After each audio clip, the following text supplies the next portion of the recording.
நமக்கு தெரியாது. இயற்கையை ஓரளவுக்கு ஒத்துழைக்கிறது இந்த வேர். அடுத்தது தண்டு. தண்டு எந்த அளவுக்கு மொத்தமாக இருக்குது, எந்த அளவுக்கு ஹைட்டு வருது. ஹைட்டு நார்மலாக தான் வரும். நீங்கள் எவ்வளோதான் தீனி போட்டாலும் 6 to 7 அடிக்கு மேலே ஹைட்டு வராது. அதுமாரி மற்ற ரகம் எல்லா ரகத்திலையுமே டபுள் கருது வந்து ஒன்று நின்றுடும், ஒன்று தான் வரும். இது வரதே ஒன்று தான் வரும்.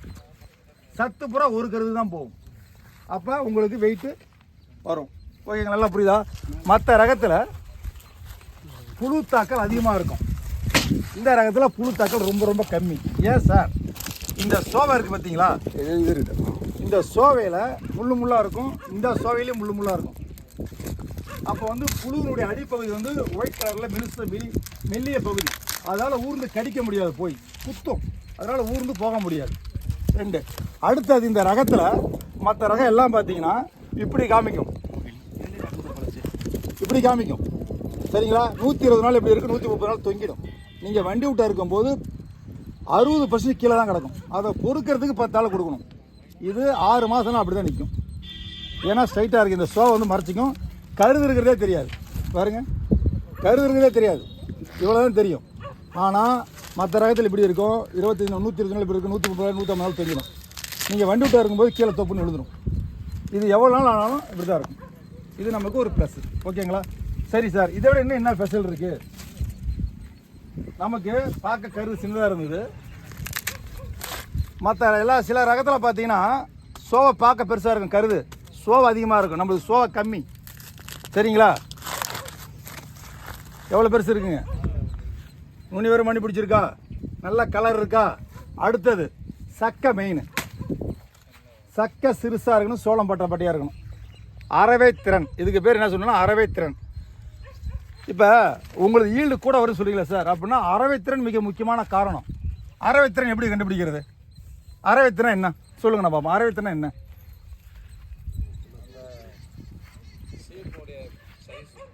ஓகே, அப்படி இல்லைங்கண்ணா. இப்போ அறவை திறன், இப்போ நெல் இருக்குல்ல, 45 நெல் 75 கிலோ அரைச்சா எத்தனை கிலோ வருதுங்க அரிசி? யாருன்னா அரைக்கிறா, நம்ம அரைச்சி 10-15 வருஷம் அரைச்சிக்கிறீங்களா? இப்போ பொன்னி அரைச்சிங்கன்னா எத்தனை கிலோ வருது? 70 கிலோ மூட்டைக்கு 45 அரைச்சிங்கன்னா 47 to 48 கிலோ வரும். பொன்னி அரைச்சிங்கன்னா 32 to 35 கிலோ தான் வரும். ஏன் அது 75 கிலோ? என்ன காரணம்? பொன்னியினுடையது வந்து மொத்தமாக இருக்கும், அரிசி மெலிசாக இருக்கும். 45 அரிசி மொத்தமாக இருக்கும், தோல் மெலிசாக இருக்கும். அதுதான் அறவைத்திறன். நமக்கு அரிசி கூட வர்றது, அவுட்டை நமக்கு கூட வர காரணம் அதான். அதுபோல் சக்கை சிறுசு சோளம் பட்டை. நீங்கள் வந்து இந்த சக்கையை, அது மிஷின் ஆக்சுவலி இல்லை, அது எடுத்துறது பார்த்தேன். சக்கையை தனியாகவும் சோளத்தை உளுத்தி தனியாக எடை போட்டிங்கன்னா சக்கை 30 கிராம் வரும், சோளம் வந்து 260 கிராம் வரும். 88% வரும் அறவைத்திறன். நீங்கள் செக் பண்ணி பாருங்கள். இது வந்து கண்மூடித்தனமானதெல்லாம் கிடையாது. இது ரியலாக நீங்களே ஒரு விவசாயி பார்க்கக்கூடிய விஷயம், நீங்கள் கற்றுக்கூடிய விஷயம். அறவைத்திறன் இருந்தால் மட்டும்தான் மகசூல் கூட வரும். மற்ற ரகம் எல்லாமே 78-82% மேலே வராது. இது 85 to 90% வரும்.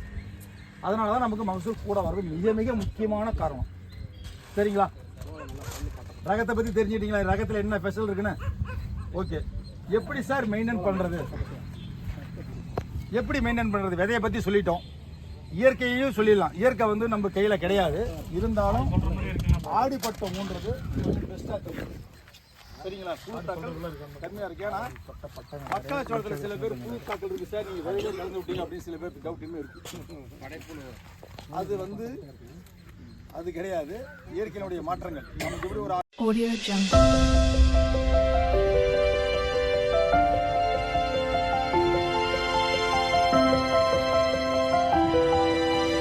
Audio Jungle.